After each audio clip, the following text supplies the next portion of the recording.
I think we're good to go. Let's get it, baby. Let's get it. Let's get it. Let's get it. Welcome back to another episode of the Late Night Show with your host, Dr. Kojo. We're here. We're talking about the first time that I ever took ADHD medications. So we got a story time primed for y'all tonight instead of 5 signs that you may X, Y, and Z. So we have a story time primed for you all. So let's go ahead, get comfortable, get in your seats, get situated.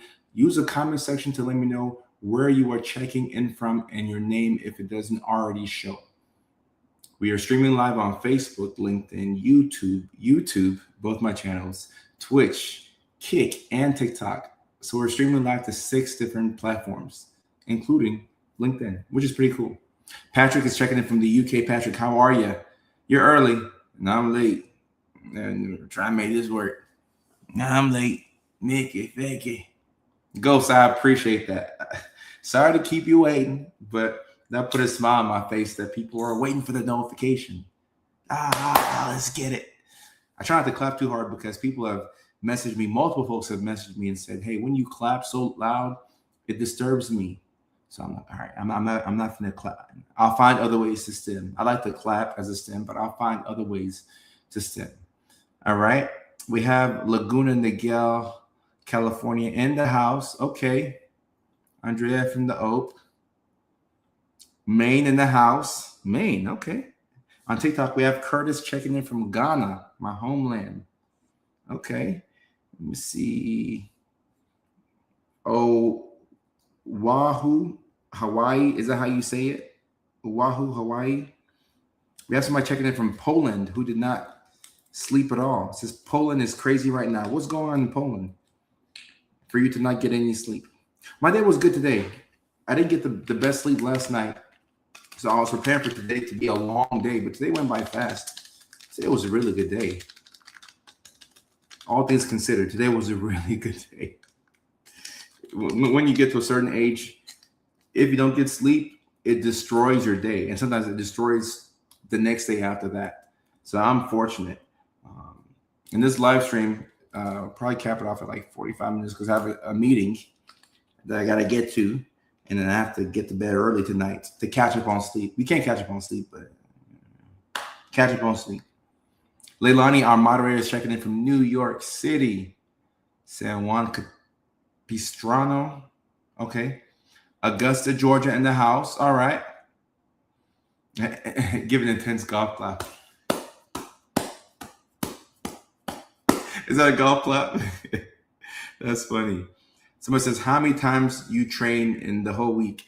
I work out 5 times a week. I have not been to the gym all week because I got into a car accident on Sunday and I was sore for about a day or two. And I feel better now, but I'm taking it easy and I'm not going to the gym, which is really frustrating me because when I don't go to the gym, I don't know what to do with myself. Bradley's asking about the new Titan Stadium. Check that out, Nashville. Look. We have Denmark in the house, Barbados, Idaho in the house. Okay, Hawaii. If you're up, right, then you're all right. Right, I'm all right. I'm all right. I am all right. We have Iowa in the house as well. Okay. A lot of people checking in from all over the world to hear about the first time that I took ADHD medications. The conversion from raw dogging to getting help was a pivotal moment in my life. And we'll let a couple more people join the live stream and then we'll get into it. But it was a moment that changed my life. And I don't think that I'm here without getting help for my ADHD. I really don't think that I'm Dr. Kojo with 6 million followers and 1.5 billion views that we got last year on social media.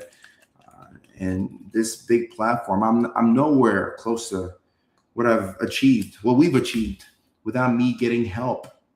Getting psychiatric help, mental health help, medications. I needed to get help. And that story is the one that I'm going to tell today. That story is the one I'm going to tell today. Speaking of people on TikTok, says, looking forward to seeing you in Detroit, Michigan on September 11th. Bradley, I can't wait to see you September 11th in Detroit. Turn me up. How long did it take to build that physique? Honestly, 4 years. 4 years of being in the gym consistently. I know. It sucks. It has to take so long. Let me read out my comedy dates, and then we will get into the story time. That'll give people some time to, grab a seat and prepare to listen to this story about taking ADHD medication.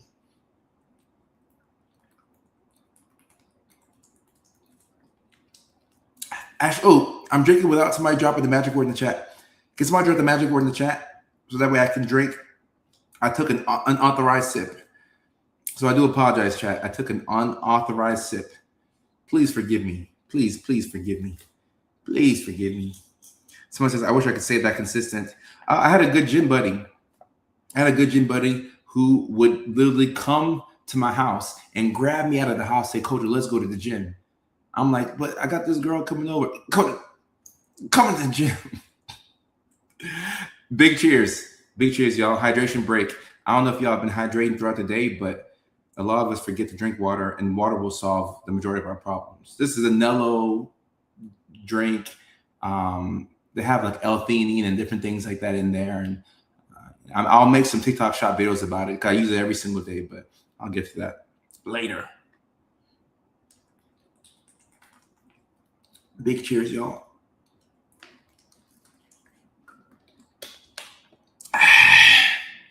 Blue-eyed winner. Thank you so much. I appreciate you. And Kai on TikTok says, I haven't taken a sip of water today. I don't know where you are, Kai, but it's 7:50 p.m. on the West Coast, which means it's 10:50 p.m. on the East Coast. You haven't had any water today? That's not good. That's not good. That's not good. Sarah, I'll be in Little Rock, Arkansas. August the 8th. It's a Saturday night. August the 8th. How much are the tickets? Let me see. You should show up. Make it freaky. So it's $39. It's like 40 with the tax. Then I think it's 60. No, it's 60 for the meet and greet. Okay, that's Little Rock, Arkansas. So yeah, Little Rock, Arkansas. That is August the 8th. That's a Saturday night. We'll be at the Nut House Comedy Lounge. What a name. They call it the Nut House. That's what people call my favorite place of employment, the psych hospital. They call the psych hospital the Nut House. I don't call it that. Psych hospital is just home for me. It's home for me. All right, let me read out my comedy dates so that way you all can see if I'm coming to a city near you. So the very next show is going to be in Springfield, Massachusetts, July 25th. That's a Saturday night. The next show after that is going to be in Beverly, Massachusetts, July 26th. It's a Sunday night, 6 p.m. The next show after that, we're going to be heading off to Little Rock, Arkansas, August 8th. That's a Saturday night at 7:30 Central Time. After that, the very next week, we'll be in Baton Rouge, Louisiana, August 14th, Friday at 8 p.m. Central Time. That's a lot of West Coast to East Coast, to West Coast to East Coast flying. I'm mentally preparing for all this flying right now. I will be in Huntsville, Alabama, August 16th, Sunday at 8 p.m. Central Time. September 11th, Friday at 7 p.m., I will be in Detroit, Michigan at the Comedy Bar. That's September 11th, Detroit, Michigan. September 17th, I'll be in Chandler, Arizona, which is in the greater Phoenix area. Thursday, September 17th, 7 p.m. Mountain Time. September 23rd, I'll be in Cleveland, Ohio. September 24th, I'll be in Columbus, Ohio. September 30th, I'll be in Virginia Beach, Virginia. October 1st, I'll be in Richmond, Virginia. December 3rd, I will be in San Diego, California. And we may add some shows in October and November. We'll see. I have to keep in mind my energy levels while the traveling. But that's the schedule that we have right now. That's the schedule that we have right now. Someone says, gotta do Oregon. I just came back from Portland on vacation and I nearly lost my life. Got into an accident. But I'm good. I'm as you can see, I'm alive and kicking. Someone says you should consider Indianapolis. Oh, I'll try. Hey, that is quite a schedule. Someone says, did I miss New York City? New York City was June 11th. So we already had a show in New York City. Unfortunately. Oh, it's a comedy show. So I'm telling jokes and telling stories. I'm telling jokes and I'm telling stories. Denise is an autism mom, survives off of Pepsi and coffee. Okay. People say time is moving too fast. 4 years to build a physique. Right, that's the thing about working out. You'll never regret a workout, but you'll kick yourself for not going. And 4 years flies by, guys. I'm 33 now. 4 years ago, I was 29. I don't know where time is going, but time is going by really fast. It's going by really, really, really, really, really fast. Really fast. Yeah, Portland is weird, but when I had the accent, people were super nice and people came to check on me. And there was even one guy who waited 2 hours with me until the cops came. So the people of Portland were super nice. And I want to believe that that's an isolated incident with somebody who stole a car and was trying to get away. And they ended up hitting me sitting in a parked car eating pizza. So yeah, crazy story. But the story that I want to talk about today for real, is the first time that I took ADHD medications. All right. Let me take you all back to the year 2017. It's 2017. I'm a second year graduate student at Augusta University. The degree that I'm pursuing is a DNP, Doctor of Nursing Practice degree.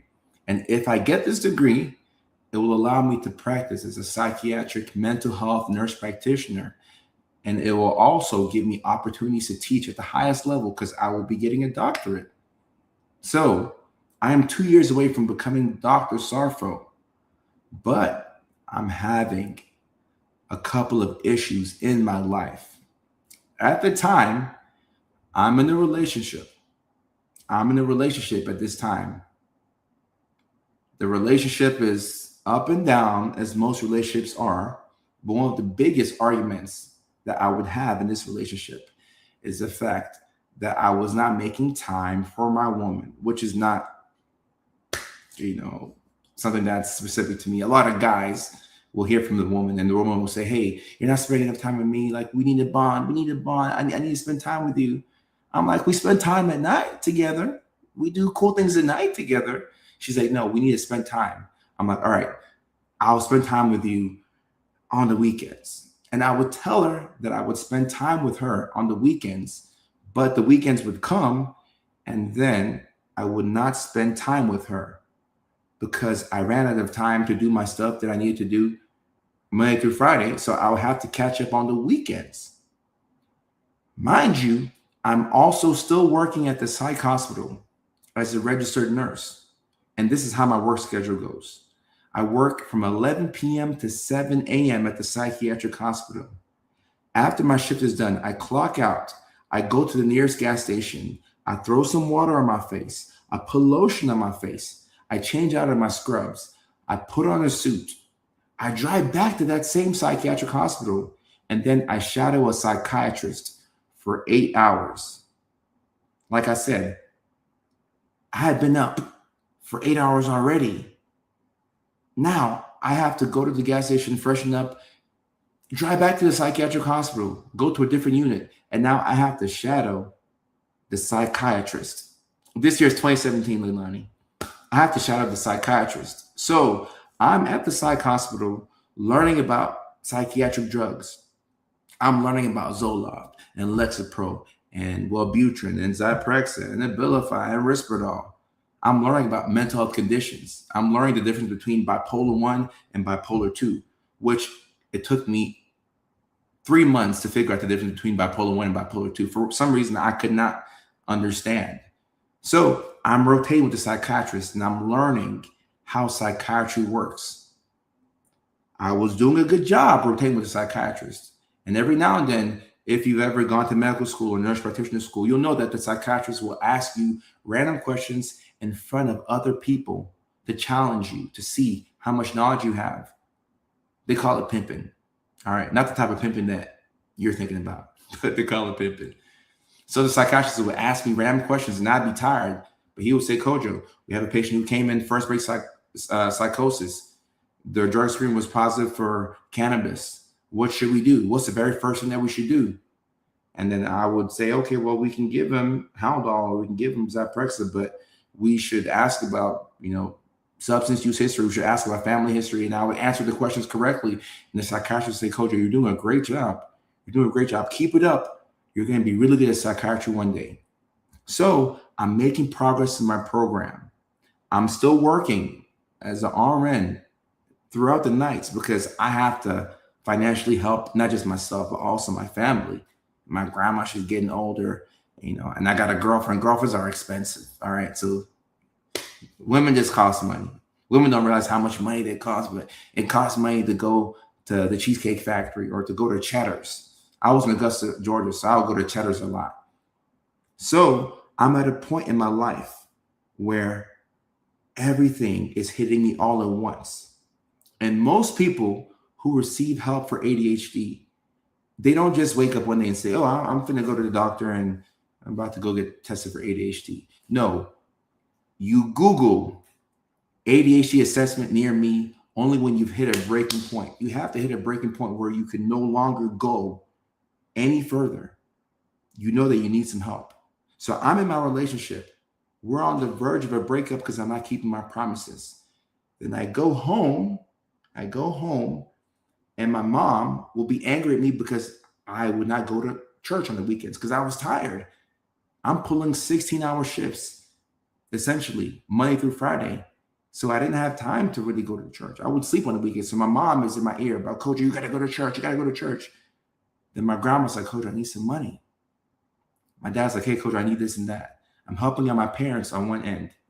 I'm neglecting my self-care because I'm working 16-hour shifts.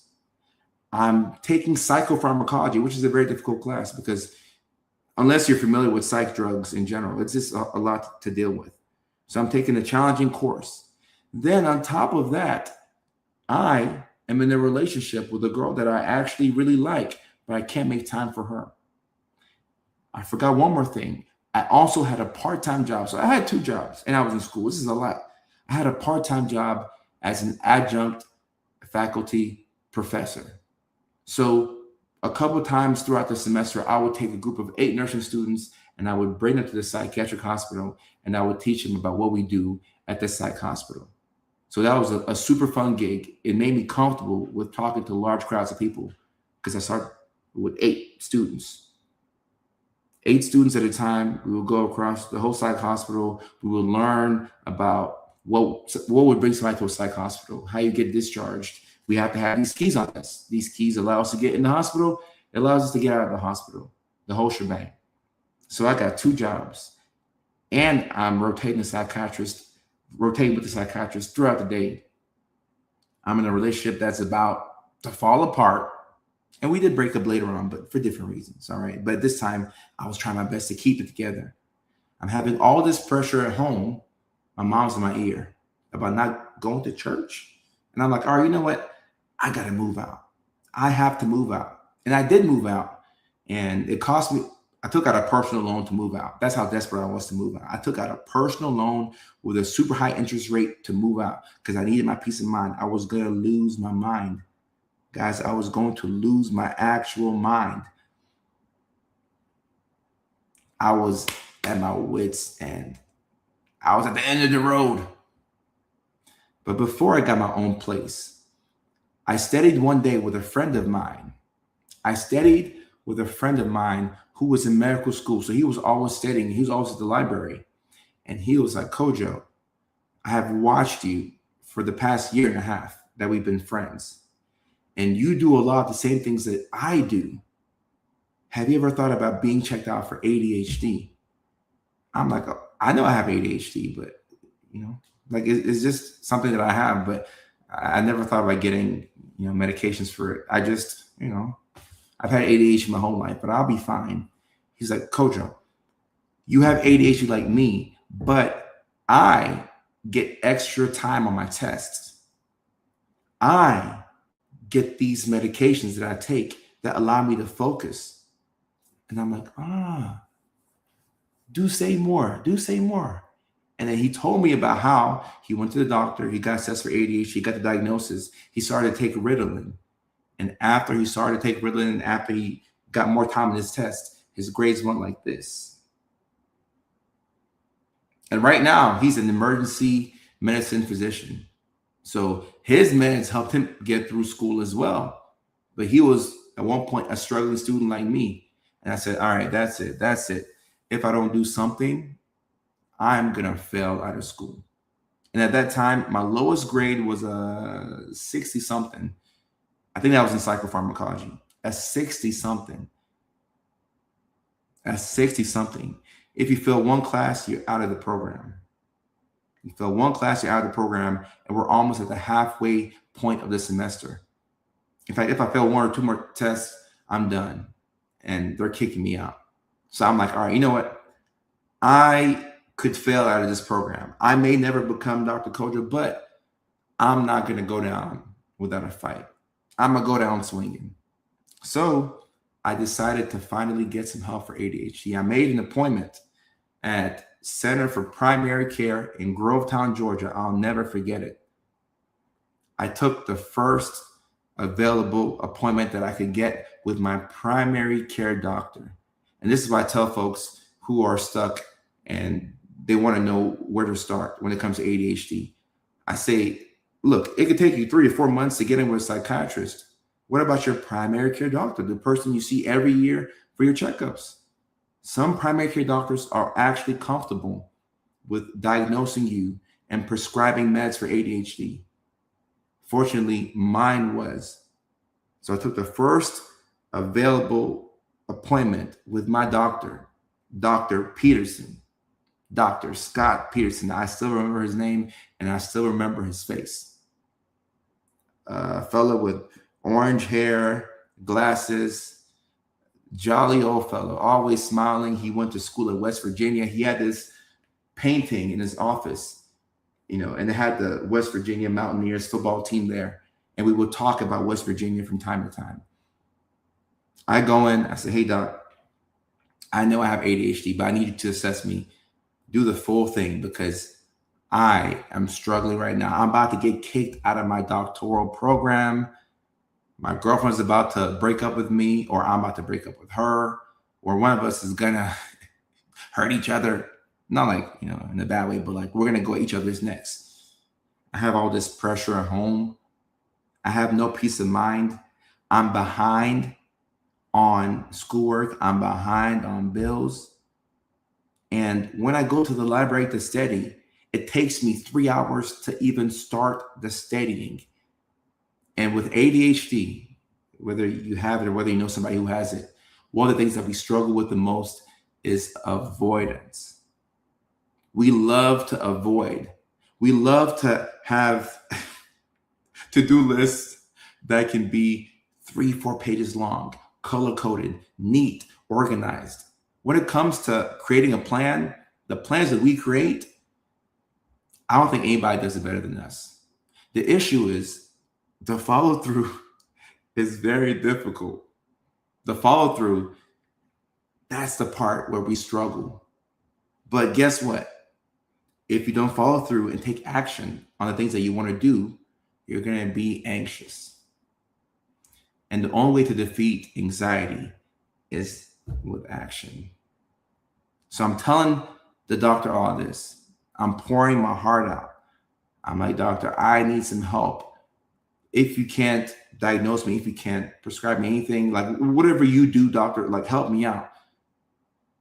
If you have to send me to a psychiatrist, I'm okay with that. I'll do whatever, because at this point, I'm desperate. An hour later, the doctor finishes the assessment. He asked me questions about my childhood, what type of a kid was I, how long have I had a hard time focusing. He asked me about what's going on in my life right now, my sleep patterns, my eating habits. He does pretty much a full psychiatric evaluation. He's a primary care doctor who did a full psych evaluation, which is impressive when you're a primary care doctor, because I do psych evaluations, and I mean, it's easy to me now, but it's a fairly complex, sort of thing. So after the appointment's over, he's like, all right, Kojo, I diagnosed you with ADHD combined type. hyperactive, and inattentive. And what we're going to do is we're going to put you on some medications. And I think that you struggle to initiate tasks in the morning. So what we're going to do is we're going to put you on medications. And normally I start people on one medication at a time. But you're a guy that has a lot going on, and your days are longer than the average person's days. So what we're going to do, we're going to give you an instant release form of Ritalin. We're going to give you Ritalin IR. You take this in the mornings, and then later in the day, you take your long-acting stimulant. And guys, if you know anything about ADHD and ADHD meds, this is backwards. This is not how we do things. Whenever somebody's taking 2 ADHD meds, a long-acting and a short-acting, you take the long-acting in the morning, then you take the instant release in the middle of the day, maybe 1, 2, 3 p.m., because your long-acting is wearing off. So you need a little bit of the, instant release to get you through. But my doctor being so smart, and I also do this for my patients now, my doctor being so smart was like, all right, Kojo, we're going to flip things around because you have a hard time starting things. And because the instant release works faster, take the instant release in the morning, take the long acting later in the day. And that right there was a huge game changer for me. I went to CVS, I picked up my medications, and my doctor already told me that the appointment, we did it at a late time. The appointment was at 3:30, 4 o'clock. He said, don't take anything today. Actually, no. I take it back. He told me that I can take the instant release, but don't take the long acting. So I went to CVS. I picked up the medications. I knew that I could take the instant release, and I want to say it was Ritalin. And the long acting I had was Concerta, right?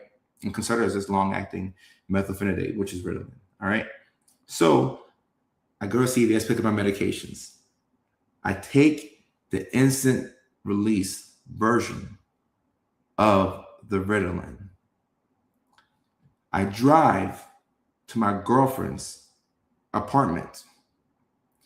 And whenever I go to my girlfriend's apartment after a long day, the first thing that I do is I go and I play with her butt.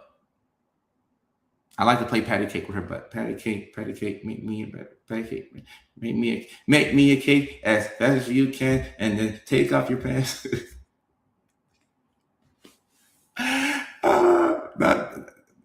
That's how I like to show affection. I like to play with your butt, and then I'm like, "Are you busy right now? Are you busy? You wanna go hang out with me in the room? You wanna cuddle and then do something else?" That's how I like to show affection. This time, though, I walked into my girlfriend's apartment. Instead of playing with her butt or trying to weasel her into taking her pants off, I went straight to her. I gave her a kiss, and I went straight into her room. And I know she was thinking, what's going on? Because this is not Kojo. Kojo normally, he'll come home and he'll linger around and he'll be talking about the most random stories or talking about the Titans, and he wants me to take my pants off. And I did have a rule where I told her, I said, hey, when I come home, just dish the pants. Like, even if we don't do anything, just dish the pants. Because I like to distract myself. Because whatever I have to do, I want to avoid it anyway. But on this particular day, came to her apartment, kissed her, went straight to her room. I opened up my laptop, just like this. I opened up my laptop, all right? Whenever I opened my laptop to study or to do homework, before I log into the school portal to actually do my work, I would go to ESPN or YouTube and I would watch Titans football highlights from anywhere from 30 minutes to an hour, because I like to distract myself. I want to avoid doing what I have to do. So instead of studying, I'll get to studying eventually, but I got to watch my Titans online. I got to see what LeBron James did. Like, I have to watch the funny videos. I have to see Sports Center Top 10, all of that. But on this particular day, instead of going to ESPN or YouTube, I opened up the laptop. I logged straight into the portal. I look at the assignment, take out a pen, and I start to rewrite my notes from the lecture in the morning. I then go answer the quiz. I knock that out. I go on to the next assignment. I'm working. Boom, boom, boom, boom, boom. Knock that out. I then move on to the next assignment. And I'm doing this in consecutive order. After maybe 2 hours of working on my homework, I was done. I was done, and I had time left in the day to just think or do whatever I wanted to do. And this was foreign. Like I could look outside, kind of like right now. Like there's still some light outside right now on the West Coast, as you can see. So it's not completely dark, but the day is ending. It's 8:14 p.m. The same sort of thing happened to me. I looked outside and we still had some light. We still had light. And I had time left in the day to do whatever I wanted to do. I had never, ever, ever experienced that in my life before. Because normally I'll work into the wee hours of the night. I'm playing catch up. I had never seen myself have so much time. And it blew my mind. And that's when I realized that my whole life, I have been at a deficit. And I have been working 3 times harder than everybody else. And mind you, I'm somebody who I graduated with my nursing degree when I was 20 years old. And I was voted most outstanding student. And if you go back to West Alabama today, there's we have this little wall of fame, like this, there's like a little engravement of my name on the campus of West Alabama right now. So they've commemorated my achievement and they've, engraved me into the history of West Alabama for winning most outstanding student and also distinguished alumni. They gave me that award in 2019, the distinguished alumni. I did all of that with no ADHD medication. I raw dogged all of undergrad. And the reason why I think I was able to get through undergrad and be successful is because I had no other choice. Came from a family that didn't have a lot of money, like broke, food stamps, Section 8. So I didn't have that many options. You either pass these tests and make something out of yourself, or you go back to poverty. And I didn't like how poverty tasted. So I said, hey, I have only one choice. I'm going to put my head down and I'm going to knock it out. I will get this degree. And I got the degree. And a lot of people who don't want to get help for ADHD will say, well, I've come so far without it. I've come so far without medications. So what's the point in getting meds now? And Patrick, Section 8 is just another term for the projects, low-income housing. People will say, I've gotten this far without the medications. Like, is it really that necessary to go get on the meds now? I'm 25, I'm 35, I'm 45. I've done my whole life without meds. Like, do I really need it? Do I really need the meds? And I thought that too, because I, by anybody's metrics, I was a success at 25, 26 without the medications, but I hit that breaking point. And I believe that everybody who has ADHD, you hit that breaking point at some juncture in your life, whether it's perimenopause, whether it's a divorce, whether it's school. A lot of times school will be the breaking point, college, grad school, if not undergrad. Something will get you and you realize that the things that worked in the past no longer work. And the capacity that you used to have is not like this. You can only do 1 or 2 things in a day. You used to be able to do 5, 6. Now you can only do 1 or 2 things. Your capacity has dwindled. You've hit a breaking point. And it's at that point where the additional assistance will make life easier for you. And Ghost, I'm not saying that meds are for everybody, okay? I'm not saying the meds are for everybody. But in my experience, when I realized that I was working 2, 3 times harder than the average person to get a fraction of what they were able to do done, then I said, okay, this is crazy because I'm taking these meds and oh my goodness, I'm able to focus. And sometimes you'll take your medications and you'll focus on the wrong thing. All right. So every now and then you'll have days where the focus is not where you would like for it to be. But the number one thing that the medications did for me is they helped me with task initiation. Task initiation. And you can get help with this part of your life without using meds. If you're body doubling, if you have somebody who's hovering over your shoulder who says, I'm going to stare at you until you start those dishes. I'm going to stare at you until you open up your laptop and you start your homework. If you have somebody who does that for you and they follow you around and that gets you to start your work, that's the same thing, guys. That's the same exact thing. For me, I use medications to artificially give me that boost to start the thing that I had been avoiding. And confronting all the things that I would naturally avoid changed my life.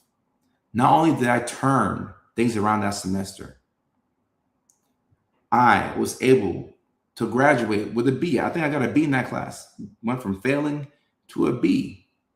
And the rest of that program, I got B's and A's. I was never flirting with an F or a D or a C. My grades went like this. My grades skyrocketed. My relationships improved. Even though I did break up with that lady, the relationship improved because now I had time to actually spend the weekends with her. And it's one thing to say, oh, I'll spend the weekends with you and not do it. And a whole other thing to never promise that. But I was over promising and under delivering. And when you have ADHD, sometimes we do that. We get so overzealous and we're like, oh, I can do all this. I can take a shower. I can brush my teeth and I can eat breakfast in 7 minutes. I can be out the door and I can get to work on. No. We become so overzealous and we underestimate or we overestimate what we can do in a short amount of time. But we underestimate what we can do with a lot of time. So me getting on medications for ADHD truly changed my life. It was a pivotal inflection point in my life. And for people who take psychiatric medications, you'll know that when you start taking these meds, you're not supposed to stop without telling your doctor. All right. And I tell my patients the same thing. Don't stop without letting me know. Like, consult. You don't want to, self-taper off the medications. You want to gradually go down. But multiple times in my ADHD journey, I have taken myself off the medications just to see how well I would do without it. And I've been able to do okay for fairly long stretches of time. However, anytime I've taken an extended break off the medications, something happens that reminds me why I need to be on the medications. And I'm not saying that I have to be on these meds for the rest of my life. I don't think that I'm going to have to be on them for the rest of my life. Definitely, the better my system gets, the less I would need them. And I like to take them at a fairly low dose because I don't want to build such a high tolerance to where, people who start taking 10 milligrams of Vyvanse need 20, they need 30, they need 40, they need 50, they need 60 before you know you're at 70. Because that's how these medications work. You build tolerance to them. That's just the nature of the beast. You're going to build tolerance to the medications. So who's to say how long I will be on these medications?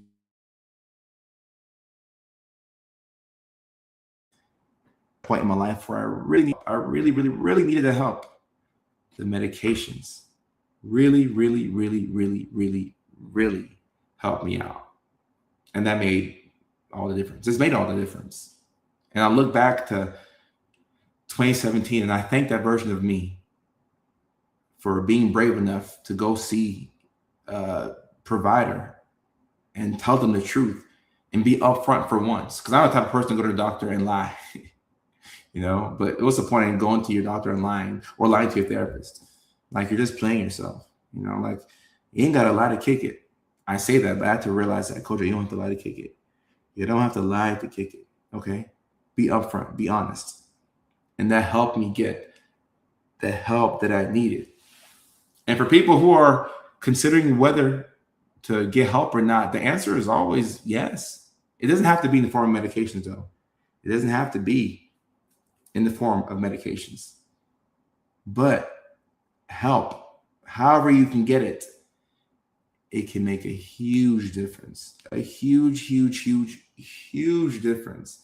And when I thought back to this story when I was walking my dog and I was preparing for this live stream, I was overwhelmed with gratitude for my whole journey and just the conversation that I had with my friend, the medical student who told me about his experience, and he urged me to go get professional help, because without that conversation, I don't think I would have gone to the doctor, because I knew that you could do something for ADHD, but I'm like, yeah, whatever. Like, I'll just, like, I've always stuck it out. I've been raw dogging this long. I can raw dog a little bit longer. Like, it'll be fine. And luckily, I decided to get some help. So that's my story. And I want to get into some of y'all's comments, and maybe I'll have some more stories come up as I see y'all's comments. But let me see what questions y'all have. How do you figure out where on the spectrum you reside? I've been burned out for the past year. Masking is increasingly harder. Well, if you get a formal assessment, that'll give you some insight into what level you're on, level 1, 2, or 3. And even if you're level, some people call high functioning, which people debate whether that's the right term for it or not. Even if you're level 1, you could really be impaired by autism until you figure out a system for yourself. So if masking has become increasingly harder for you, it could be a good idea to just, check it out and see, if you really got that autism. Jared, I don't remember why I switched from Concerta to Adderall. Well, I think I had like the bubble guts. I think I had some diarrhea from Concerta. I remember it could be fuzzy, but I did switch to Adderall at some point. I remember that. Oh, no worries. I appreciate y'all for listening. Women may present differently as right. Women can present differently from men when it comes to ADHD and autism. So that's why this education and these stories are all important, because getting the right diagnosis, even without like formal treatment or whatever, just know that you have something. I think it helps you feel better about yourself. You don't blame it on yourself, and you can then put that blame, for lack of a better term, on the condition. I'm an ADHD guy who's diagnosed with MDD.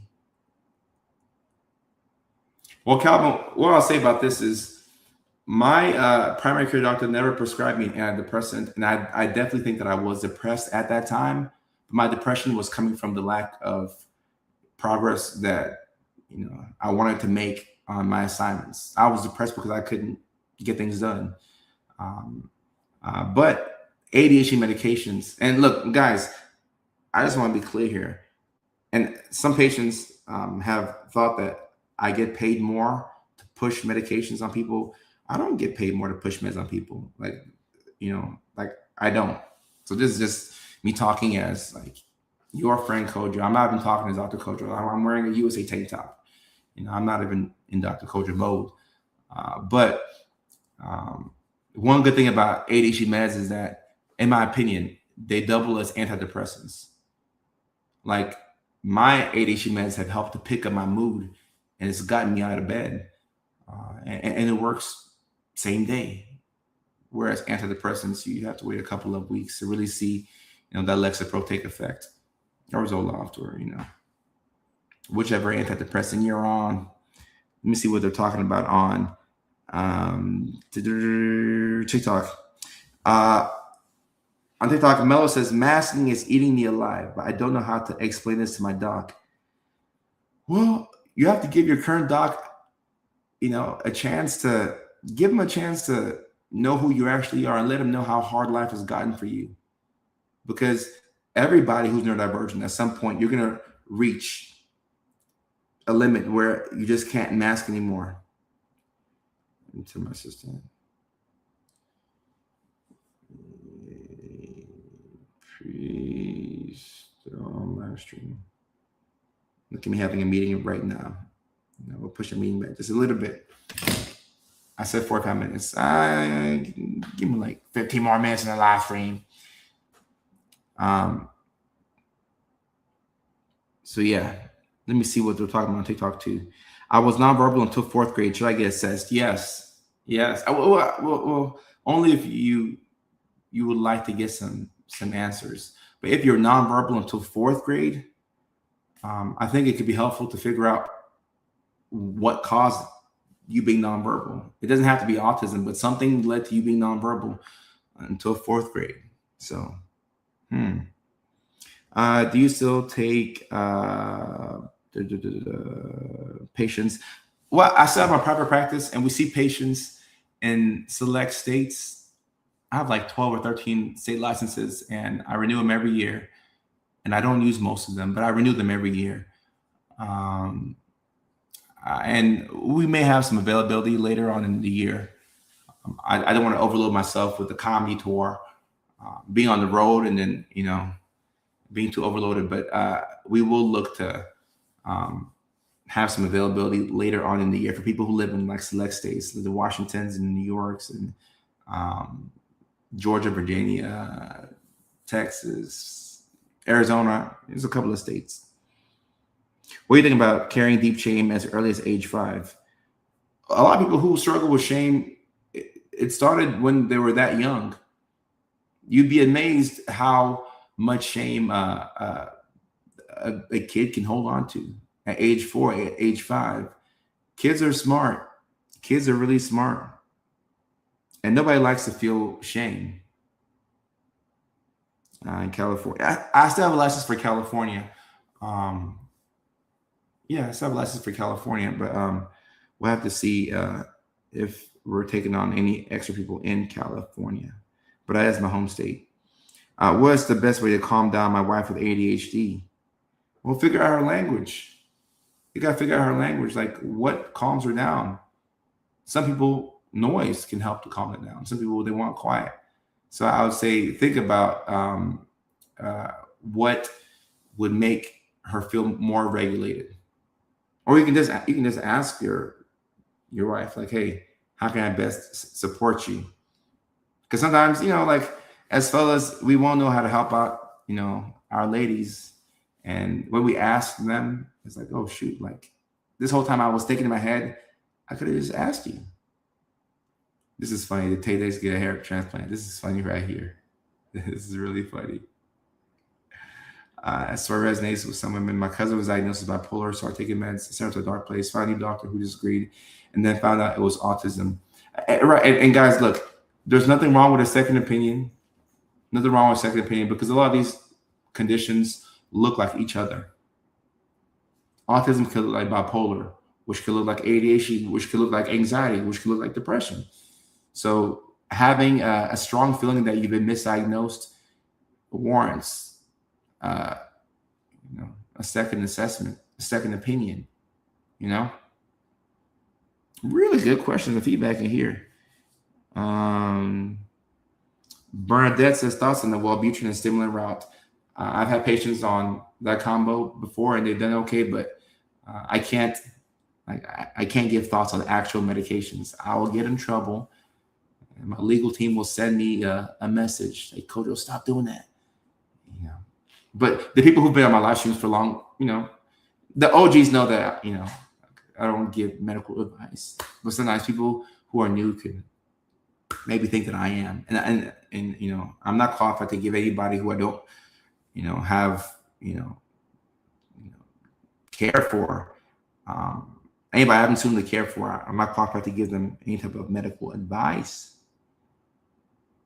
If I don't take my meds, I'm bedriding all day because causing me deep depression because I'm highly ambitious. Yeah, look, some of us need meds. And once again, you don't have to take meds for the rest of your life.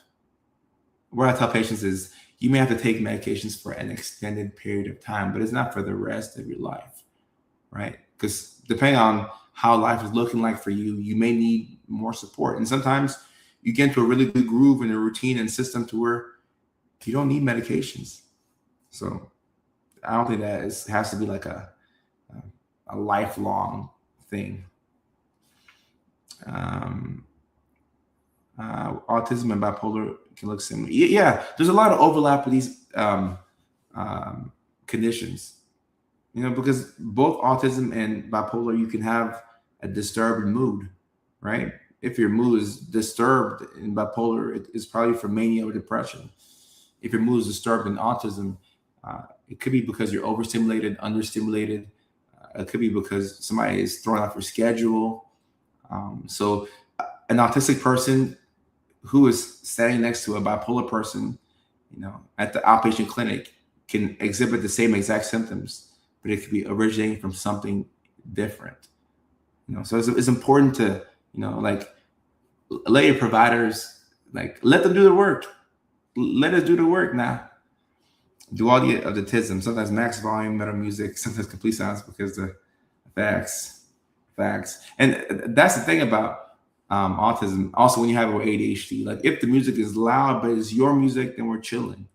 But if somebody else is playing that loud music, and look, sometimes it could be the same song, but it's like, right now, I don't want to hear that song. Like, I want to step to something else. I don't want to hear that song.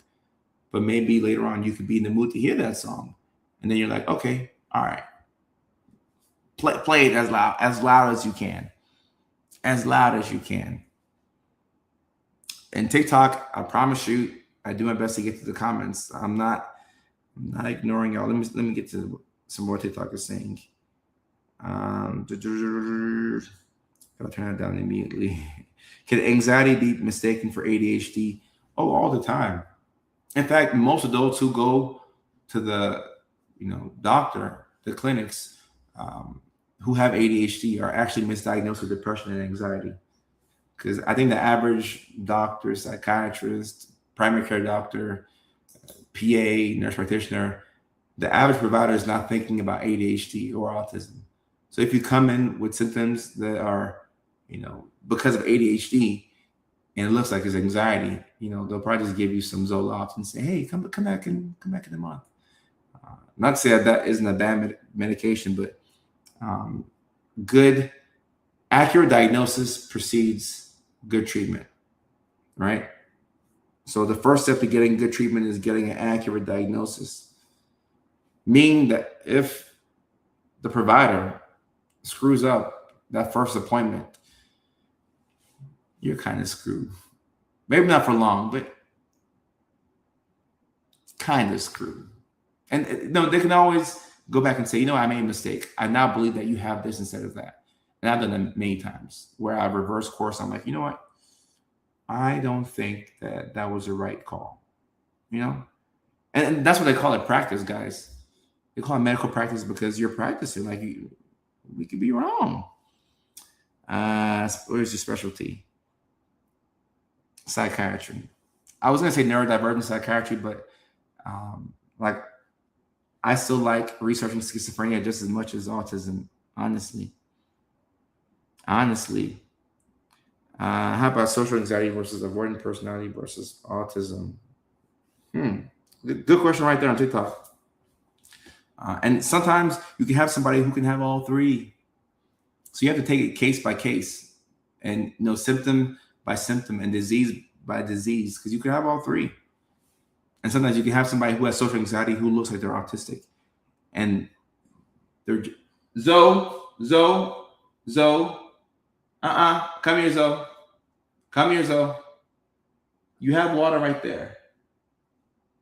She went to go drink the water from the toilet. Is that what you do when I'm not home? We drinking water from the toilet now? Mickey Ficky. Don't let me just drink water out of the Vraylar, cariprazine. It's funny. One thing that you have to keep in mind is the medications that your psych or your even your PCP, the medication that your provider will prescribe to you is probably something that they're comfortable with. So like the way I practice is similar to my preceptors, like all the psychiatrists and all the nurse practitioners who train me. Like I practice kind of like them, you know. And if you're like like if you just graduated school recently, you graduated MP school, or you became a psychiatrist recently, you probably will use some of the newer ones like Vraylar. Um, but I don't use that medication often. It's not because I'm anti it. It's just not something I use often. Just like a preference. It sounded funny. Yeah,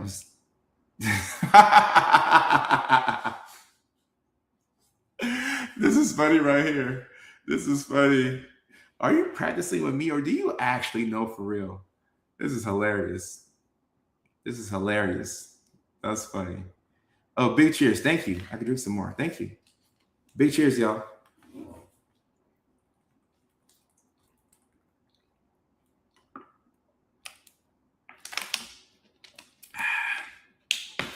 I was just about to say, ask Levita how often she uses Vraylar.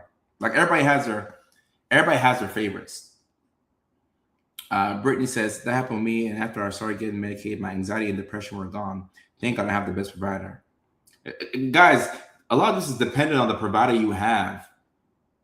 You don't have to have somebody who went to like the most prestigious school. I went to Augusta University, guys, and I love Augusta University. I speak highly about my school, but if somebody were picking between me and a psychiatrist who went to Harvard, you probably go with the psychiatrist who went to Harvard because it's a more prestigious name. If you take away my social media, like all that, they probably just see Augusta University and Harvard and go with Harvard. And I get that, and I'm not offended by that. But regardless of what school you went to or how you were trained, it comes down to the provider. And if you really care about the patient, when you don't know, you'll say, I don't know. You'll go find the answer. And luckily, Brittany had a good provider, because one thing with ADHD is if you diagnose it correctly and you treat it right, then the anxiety and depression that comes with the ADHD will be gone.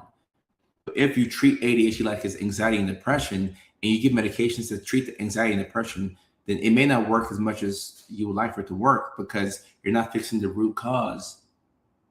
So a lot of us who have ADHD, we're anxious because we're not getting stuff done. And we make to-do lists every single day. And sometimes the to-do list that we make daily is just a rehash of what we said we were going to do yesterday.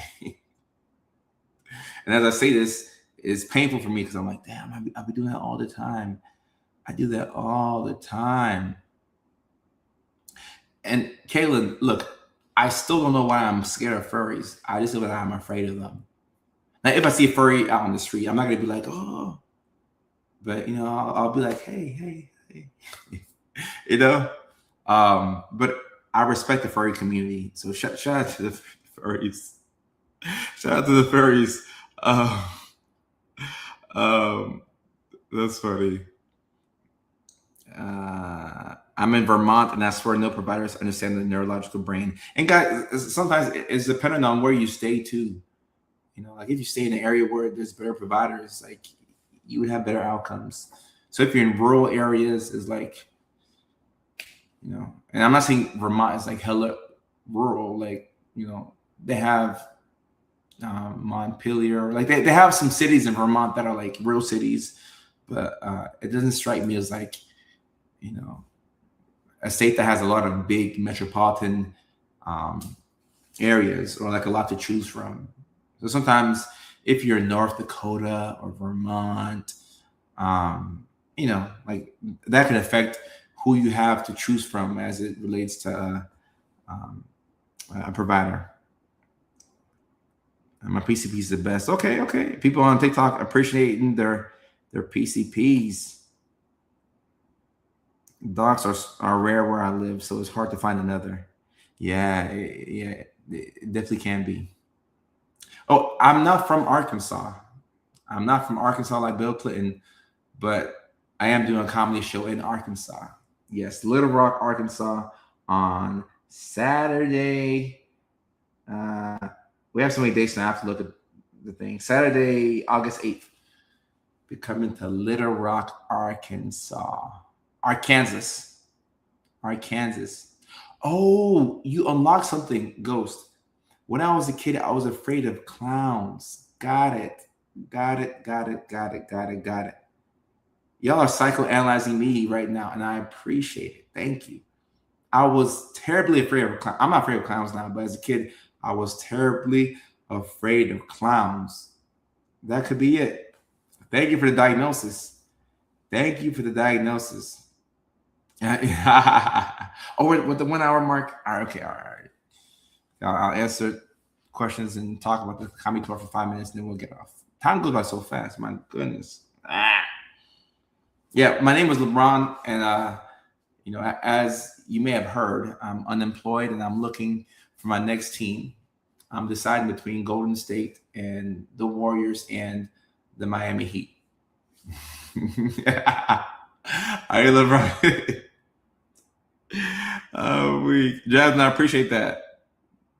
Jasmine says, good luck with your show.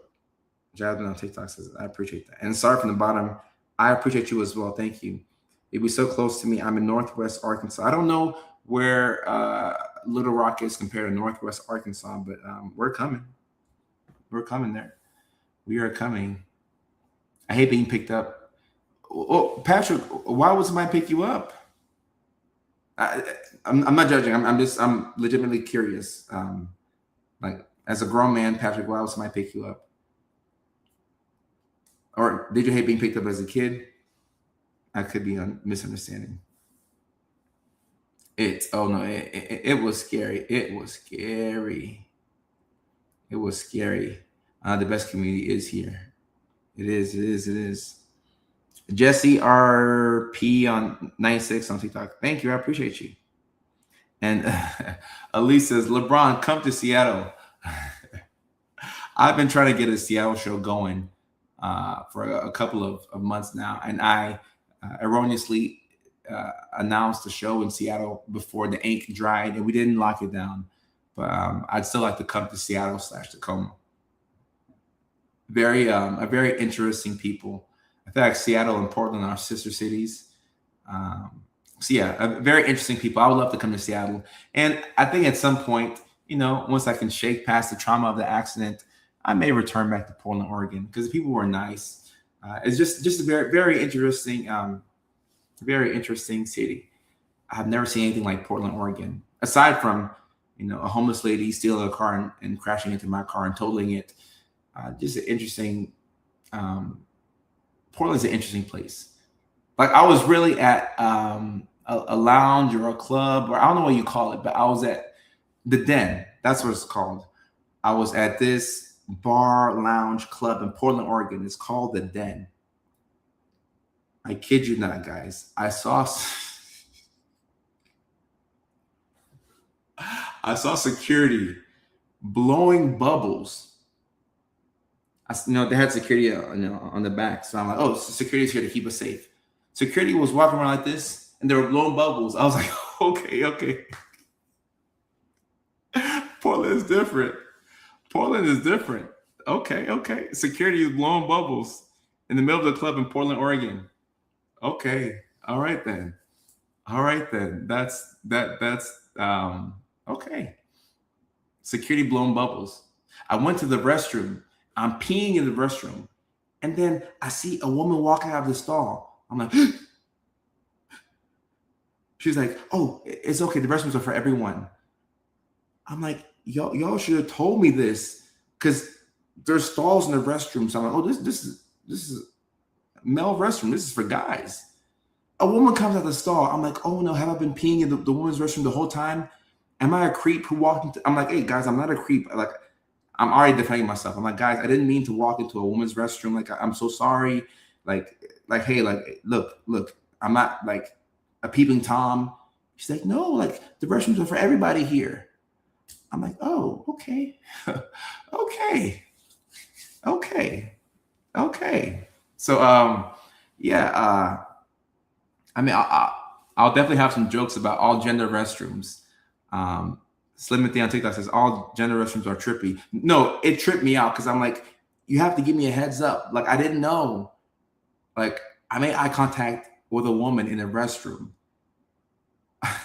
Midstream. I'm peeing. I'm like, Sorry, but this is a stall. I'm like, how can you pee in the stall? Like, why is this stall in this woman's restroom? This is scary. This is scary. It wasn't that bad once I realized that, okay, it's for everybody. But I was like, hold up, this is like, is somebody playing a trick on me? Is somebody playing a trick on me? My first date, the Portland weirdness. I was buying hiking shoes and Kohl's. Talking about crystals. Yeah, they say stay weird, Portland. So I like the fact that Portland embraces their weirdness. That's super cool. Yeah, no, she stopped me midstream. I'm like, no, this is yeah. And someone on TikTok says, yeah, no, thank you. I don't want no dude coming in the bathroom with me. See, that was my reaction. I'm like, hey, I don't need to be in the restroom with this woman because, like, guys, I know some videos make it look like I'm short, but I'm 6'3", 205 pounds. I'm a large human in real life. So imagine you coming out of the little lady's room. You make a left and you see LeBron James. You see a fake LeBron James peeing. You'd be a bit startled too. You know? She go, I go, like both of us are shocked to see each other. Yeah, Portland, what a place. What a place, Portland. And someone says, my friend's a popular DJ in Portland if you ever want to be behind the craziness instead of in it. Very interesting, Jesse. Very interesting place. Very interesting place. Portland, Oregon. All gender restrooms. Very, yeah. As a woman, it's annoying having little balls. I get why. Look, I get why a woman wouldn't want a 6'3", 210-pound man to be in the restroom at the same time as her. Like I'm not gonna lie. Like if I were a woman and I saw myself in the same restroom, I'd be a bit startled. If I lived in Portland for a couple of years, I guess I would become acclimated to it. But yeah, that's yeah. Once again, stay weird, Portland. Everybody was okay with it. Like, and after that, I saw guys and girls in the same restaurant. Everyone was having a good time. Like it was so normal to them. Like I promise you, it was like completely normal to them. Do you have suggestions on how to manage relationships that will never be where I want them to be because of object permanence, impermanence, and avoidance? Well, actually, what I can tell you is to be upfront with your partner and let them know what you struggle with, whether it's sending them a video or just letting them know, hey, I struggle with these things. Because people aren't mind readers. We have to be upfront about what we struggle with. Our party. I don't think all gender restrooms are safe for children. Look, I don't think all gender restrooms are safe because of people like me. And I'm not an aggressive human being, but like I would startle somebody. Like if you weren't prepared to see me, you would be a bit startled, you know. But once you get to know me, you'd be like, hey, like he wouldn't touch a fly. Like, you know, I'm a friendly guy, you know, like I'm cordial. But just seeing me like at first glance, that's a little jarring. That's a little jarring. I'm not gonna lie. That is jarring. That is definitely jarring.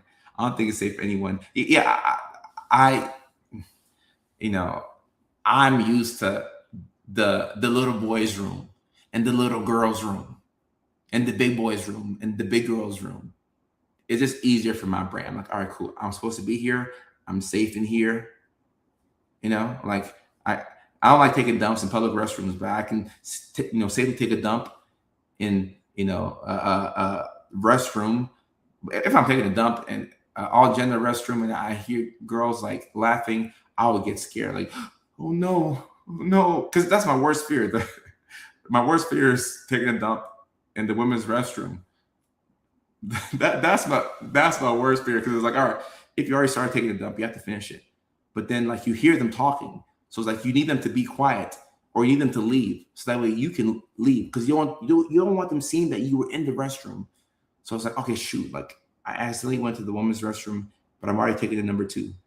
Okay. Oh my goodness. Oh my goodness. Oh my goodness. I gotta finish it. My stomach is hurting, but at the same time, I need to escape this restroom without anybody seeing that I even came in here. I'm so embarrassed right now. Uh, and there are actually real life predators out there. Like I just look scary at first glance. 6'3", 205, but there's real life. Yeah, yeah. I don't want them hearing my splash. Yeah, taking a dump in a woman restroom while Furry watches. Oh my goodness. Overall nightmare scenario for me. My goodness. And Elise says we'll share our pupori. Why Chick's bathroom seat? That's funny. Oh, this is interesting. Gendered porta potties would be odd. Yeah, yeah, but it's different. Like an actual restroom. Um, yeah, but I mean, like if I see, uh, Elise says, "Man, you're a straight up handsome guy. I'd be fine with it." As handsome as I think I am, and I spend a lot of time looking at myself and admiring myself in the mirror, both with and without clothes. I love myself, but I mean, for the greater good, I just, and I'm not saying that I'm a, menacing person, but just for the greater good, um, I would scare a lot of people in all gender restrooms. I just would, like before you're like, oh, he's handsome, you'd be like, man, oh no, oh, he's handsome, but he's still a man, and then also one thing that I thought about, I don't have any kids right now, but I have thought about this. When I have kids, I don't want my kids to be comfortable with like just like a random guy, like who's a big random guy who can inflict pain and damage. You have to, help them compartmentalize, let them know, hey, like your father is a large guy, but he's a good guy, but then there's good guys and bad guys. And I mean, I can just imagine for a woman, like it'd be a little scary. It would be a little scary. It would be a little scary. Some creeps set cameras and what? Right. And this is why. Now, I feel like cities like Portland have figured out all gender restrooms. So, like, it was not weird to them. In Portland, they were vibing. So, in Portland, it's cool. But, I mean, you have people who do this type of stuff right here.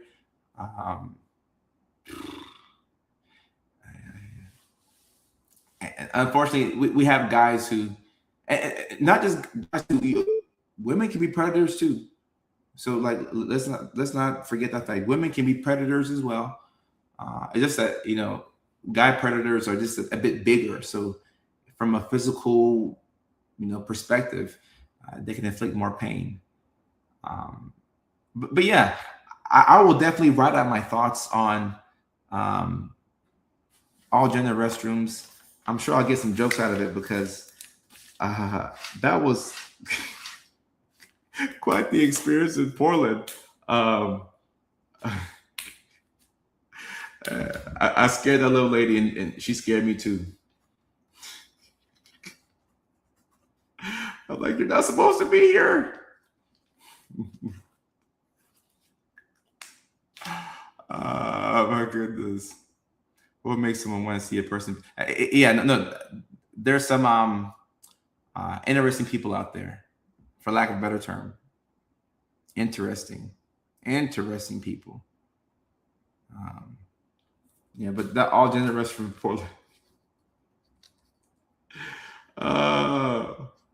And that's one thing I like about comedy. It's made me appreciate just writing. Just writing is cathartic. I'm an old head now because now I like to write. I like to get my thoughts out. But yeah.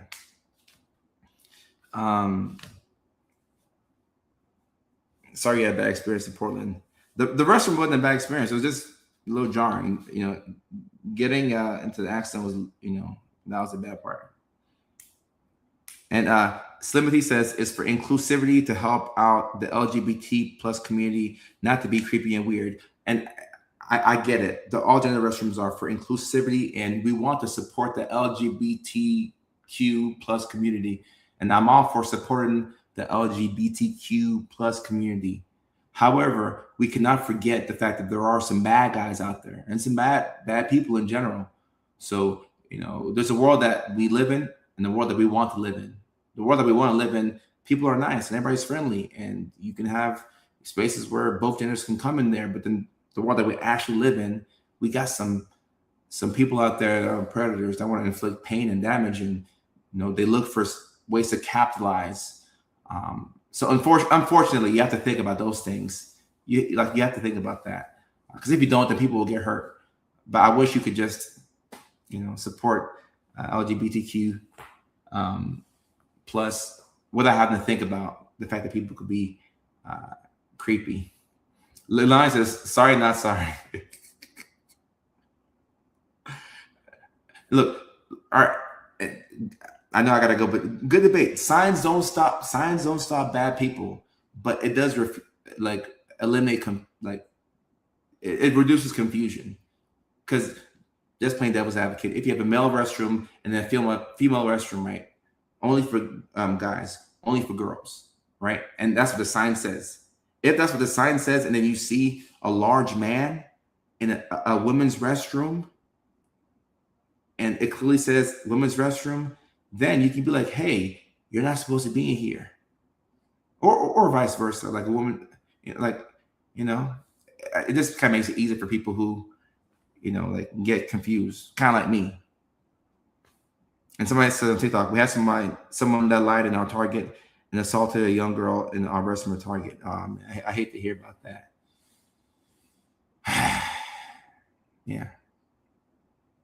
And yeah, we support all people over here, but we have to think about the fact that we live in a cruel world. Cruel world.